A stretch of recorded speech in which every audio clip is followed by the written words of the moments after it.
የተማሪዎች በዚህ ክፍል የምንመለከተው 3.3 making modern Ethiopian states that is starting from 1855 up to 1930 ስለዚህ ሞደርን ፒሪየድ ምን ይመስላል በኢትዮጵያ ከሞደርን ፒሪየድ ወይም ሞደርን ኢትዮጵያን ሂስትሪ ከማየታችን በፊት ቀድሞ የነበረው ሜዲቫል አለ ከሜዲቫል በፊት ደግሞ ኤንሸንት ፔሪዮዶች አሉ ስለዚህ በታሪክ ወይም በሂስትሪ ሶስት ፔሪዮዶች የትም ሀገር ሲኬድ የትም አህጉር ሲኬድ ሶስት ፔሪዮዶች ነው የሚቀመጠው አንደኛ ኤንሸንት ሂስትሪ ይኖራል የአንድ ሀገር ሁለተኛ ሜዲቫል ወይም ሞደርን ፒሪየድ የምንለው ይኖራል በሶስተኛ ደረጃ ሞደርን ሂስትሪ ይኖራል ማለት ነው ስለዚህ የኢትዮጵያ ሞደርን ታሪክ ወይም ሂስትሪ የጀመረው ከ1855 እስከ 1913 ድረስ የነበረው ታይም ነው ማለት ነው ስለዚህ ይሄ 1855 ብለን የምንጠራው ታሪክ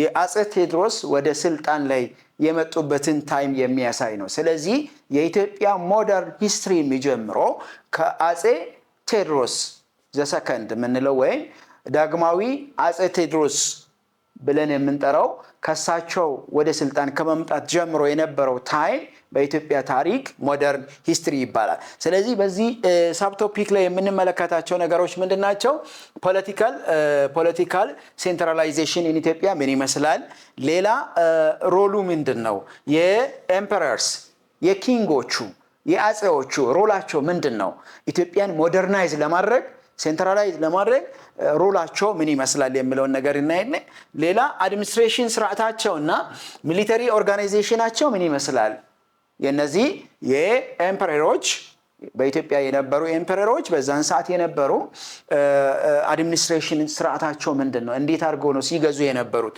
እንዲሁም ደግሞ የወታደራዊ አቅማቸው ኦርጋናይዜሽናቸው ምን ይመስላል የሚለው ነገር የምንመለከት ነው የሚሆነው ማለት ነው So, the making of modern Ethiopian states that refers to the political unification. ምን ማለት ነው? በፖለቲካ ዩኒፋይድ የሆነች አንድ ሀገር ፎርም ማድረግ ማለት ነው። ያ ማለት ከዚህ በፊት ዩኒፋይድ የሆነች ኢትዮጵያ የለችም ማለት ነው። ያ ማለት ምን ማለት ነው?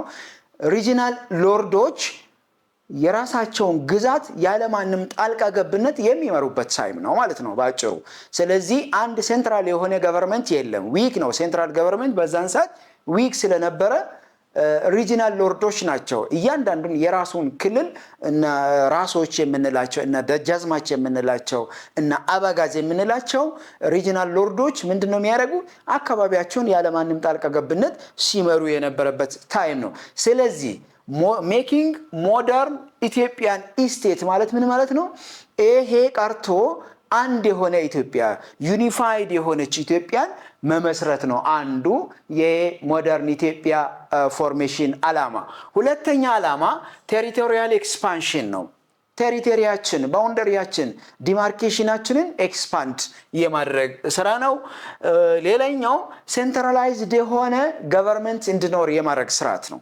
ስለዚህ ሞደርን ኢትዮጵያን ሂስትሪ ፎርም ሲደረግ የመጀመሪያ ዩኒፋይድ የሆነች ኢትዮጵያን መፍጠር ሁለተኛ ቴሪቶሪያል ኤክስፓንሽን መፍጠር ነው ሶስተኛና የመጨረሻ በአንድ ሴንትራላይዝድ ገቨርንመንት ሀገሪቱ እንድትተዳደር ማድረግ ዛሬ አሁን በፌደራል ገቨርንመንት የተለያዩ ክልሎች በኢትዮጵያ ውስጥ እንደሚተዳደሩ ሁላ በዛን ሰዓት ከዛ በፊት የነበረው ምንድነው ሪጂናል ሎርዶች የራሳቸውን የመሰላቸውን ያገዛዝ ስርዓት ነው ሲያካሂዱ የነበረው ሶ ይሄ ከመቼ ነው የሚጀምረው 1855 በኢትዮጵያ ታሪክ 1855 ይጀምራል እና ከ1855 እስከ 1913 ማለት ምን ማለት ነው from 1855 up to 1930 ይሄ ኢትዮጵያ ሞደርናይዝድ ሆና ያበቃችበት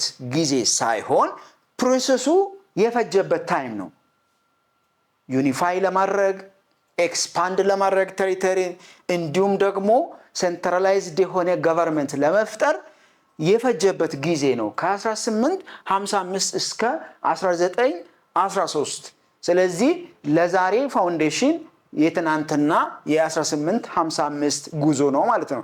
እነዚህ ብዙ ውጣ ውረዶች አሉ። እነዚህ ነገሮችን የምንመለከት ነው የሚሆነው። so the process resulted a strong independent የሆነ ኢትዮጵያን እንድንመሰርት በራሷ እግር ቆማ የምትሄድ ሀገር እንድንመሰርት በጣም ከፍተኛ የሆነ ፋውንዴሽን ሆኗል ማለት ነው። so now let us see the background of the state formation. modern state formation background ምን ይመስላል የሚለውን እንመለከታለን።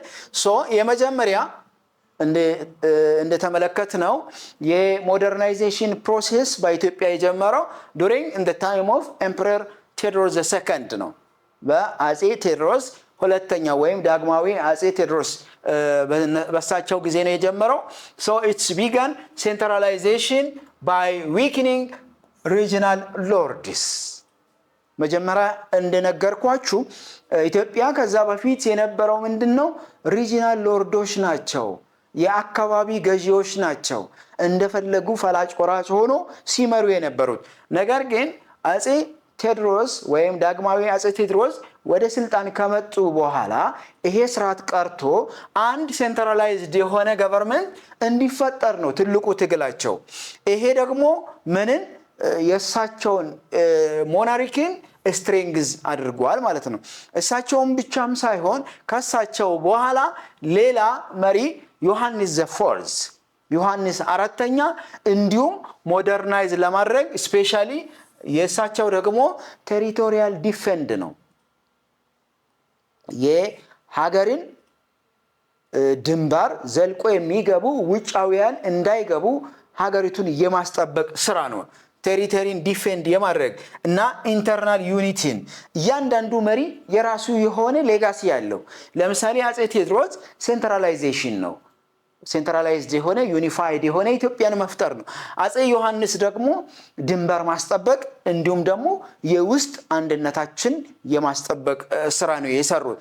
በሶስተኛ ደረጃ ኢትዮጵያን ሞደርናይዝ ለማድረግ ከለፉ ሰዎች በሶስተኛ ደረጃ አጼ ምኒልክ ሁለተኛ ናቸው። አጼ ምኒልክ ዳግማዊ አጼ ምኒልክ ብለን የምንጠራቸው እሳቸው ምንድነው? ቴሪቶሪን ኤክስፓንድ ማድረግ ነው፣ ሞደርናይዝ ማድረግ ነው፣ አድሚኒስትር ማድረግ ነው። ኢንትሮዲዩስ the modern weapons and strengthening diplomacy with foreign countries ከተለያዩ ሀገራት ጋር ከተለያዩ እንትኖች ጋር ሞደርናይዝ የማድረግ ስራ የመስራት ነው። ስለዚህ እነዚህ ሶስቱ መሪዎች የራሳቸው የሆነ ከፍተኛ የሆነ ኮንትሪቢዩሽን አላቸው። በምን ላይ? ኢትዮጵያን ሞደርናይዝ በማድረግ ላይ ከፍተኛ የሆነ ኮንትሪቢዩሽን አላቸው። ከማን ጀምሮ? ከአጼ ቴዎድሮስ ዳግማዊ ጀምሮ ከአጼ ዮሐንስ እንዲሁም ዳግማዊ ምኒልክ ጀምሮ የነበረበት እያንዳንዳቸው የራሳቸው የሆነ ዓላማ አላቸው። ስለዚህ እነዚህ መሪዎች በኢትዮጵያ ከፍተኛ የሆነ አሻራ አስቀምጦ ያለፉ መሪዎች ናቸው። ስለዚህ እነዚህን ተከትሎ ነው ሞደርናይዜሽን ወደ ኢትዮጵያ እየተንሰራራ የመጣበት ሁኔታ ነው። ሌላ incorporation of surrounding region creating by large more unified states። ስለዚህ ከዛ በፊት ተለያይቶ የነበረው በሪጂናል ሎርዶች ሲመራ የነበሩ ስቴቶችና ሪጂኖች ምን እንዲሆኑ ነው? በአንድ ሴንትራላይዝድ ገቨርንመንት ኢንኮርፖሬት እንዲሆኑ የማድረግ ስራ ተሰርቷል። ኮንሶሊዴሽን ኦፍ ፓወር ስሩ ሚሊተሪ ስትሬንግዝ ታክሴሽን ኤንድ አድሚኒስትሬሽን። እነዚህ የታክስ ስርዓት how to manage, how to administer the people የሚሉ ነገሮችን እንዲሁም ፓወር ስትራግል የወታደራዊ አቅሞችን የማጠናከር ነገሮች እነዚህ በሙሉ በሞደርናይዜሽን ስር ላይ የሚገኙ ናቸው ማለት ነው። እነኚህ በምስሉ የምትመለከቱት ሶስቱም ሰዎች የኢትዮጵያ አጼዎች ናቸው፣ የኢትዮጵያ መሪዎች ናቸው። ለኢትዮጵያ ዛሬ ለዚህ ለመድረስ ፋውንዴሽኖች ናቸው። ሞደርናይዝድ የሆነውን ኢትዮጵያ እንድናይ ፋውንዴሽን አስቀምጦ ያለፉ መሪዎች ናቸው። ኤምፐረር ቴዎድሮስ II እኚህ ናቸው። ኤምፐረር ዮሐንስ ዘፎርዝ እኚህ ናቸው። እንዲሁም ኤምፐረር ምኒልክ II። እነዚህ እያንዳንዳቸው የራሳቸው የሆነ አሻራ ፎር ሞደርናይዜሽን ኦፍ ኢትዮጵያ ሰርቶ ያለፉ መሪዎቻችን ናቸው። እስከ ዛሬ ድረስ በተለያዩ ሀገሪቱ ክፍል ላይ ስማቸው እየተነሳ ይታወሳሉ። ስለዚህ ለሞደርናይዜሽን በጣም ከፍተኛ የሆነ አስተዋጽኦ ያበረከቱ ሰዎች ናቸው ማለት ነው። ሶ ሲግኒፊካንስ ኦፍ ሞደርን ስቴት ምንድነው ጥቅሙ? ኢትዮጵያን ሞደርናይዝ ማድረግ ድሮ በሪጂናል ሎርዶች ወይም በሪጂናል ሊደሮች የሚመራው ሀገር ሞደርናይዝ ከሆነ በኋላ ጥቅሙ ምንድነው የሚለውን ነገር መመልከት ያስፈልጋል። so there was a lot of significance or significant it's modernize the country። አንደኛ it's create unity among the peoples በሰዎች መካከል አንድነት እንዲፈጠር ያደርጋል። ይሄ አንዱ ጥቅም ነው። it create unified national territory። ስለዚህ እኛ አሁን ኢትዮጵያ ከተለያዩ ጎረቤት ሀገሮች ጋር እንዋሰናለን በድንበር። ስለዚህ የራሱ የሆነ ዲማርኬትድ የሆነ ቴሪቶሪ እንዲኖረን ይጠቅመናል። ሞደርናይዝ ማድረግ ቀደም ብለናል። አንዱ ንጉስ ቴሪቶሪን የሚያስጠብቅ አለ፣ አንዱ ደግሞ ቴሪቶሪን ኤክስፓንድ የሚያደርግ አለ። ስለዚህ ትልቁ ጥቅሙ ምንድነው? ዩኒፋይድ የሆነች ናሽናል ቴሪቶሪ ዛሬ የምናያት የኢትዮጵያ ካርታ እንዲኖር ፋውንዴሽኑ ሞደርናይዜሽን ነው ማለት ነው። ሌላኛው ኢት ስትሬንግዚንግ ሴንትራል ገቨርንመንት ዛሬ የምንመለከተው ፌደራል ገቨርንመንት ምንለው ወይም የሴንትራል ገቨርንመንት ምንለው ያኔ የተጀመረው ፕሮሴስ ነው። 1855 ጀምሮ ወይም በ19ኛ ክፍለ ዘመን የጀመረው የሞደርናይዜሽን ስርዓት ዛሬ የፌደራል ገቨርንመንት እንድናይ አድርጎልናል። ሌላ ኢትስ ሜንቴን ኢንዲፔንደንሲ ሀገሪቱ ራሷን ችላ ሀገር ሆና እንድትቆም ራሱን ችሎ ሀገር ሆኖ ያልቆሙ ሀገራት አሉ። ተበታትኖ የቀሩ በሌሎች ሀገራት ላይ የተቀላቀሉ ሀገራት አሉ። ነገር ግን ይሄ ሞደርናይዜሽን ፕሮሴስ ትልቁ ጥቅሙ ምንድነው? ሀገር እንደ ሀገር ራሱን ችሎ እንዲቆም ትልቅ አስተዋጽኦ አድርጓል። ኢትዮጵያ ከሌሎች ሀገራት ጋር ወይም ሶቨርን ስቴት ሆና በሌሎች ሀገራት አክሴፕታንስ ሪኮግኒሽን እንድታገኝ አድርጓታል። ኢንተርናሽናሊ ኢትዮጵያ ሶቨርን ካንትሪ እንዲሆነች ትልቅ አስተዋጽኦ ያበረከተ ነው ማለት ነው። ስለዚህ በዛሬ ቪዲዮአችን የተመለከትነው ምንድነው? the formation of modern states in Ethiopia in the 19th century። ስለዚህ ይሄ ሞደርን ስቴት በሶቨርኒቲ ላይ ምንድነው ጥቅሙ? በሉዓላዊነት ላይ ያመጣው ጥቅም፣ በፖለቲካል ዩኒቲ ላይ ያመጣው ጥቅም ምንድነው የሚለውን ሴንትራላይዝድ የሆነ ገቨርንመንት ምንድነው? ሴንትራላይዝድ እና ዲሴንትራላይዝድ የሆኑ ገቨርንመንቶች አሉ።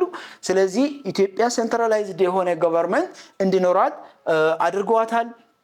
ሌላ ስቴት ፎርሜሽን was both political and military process።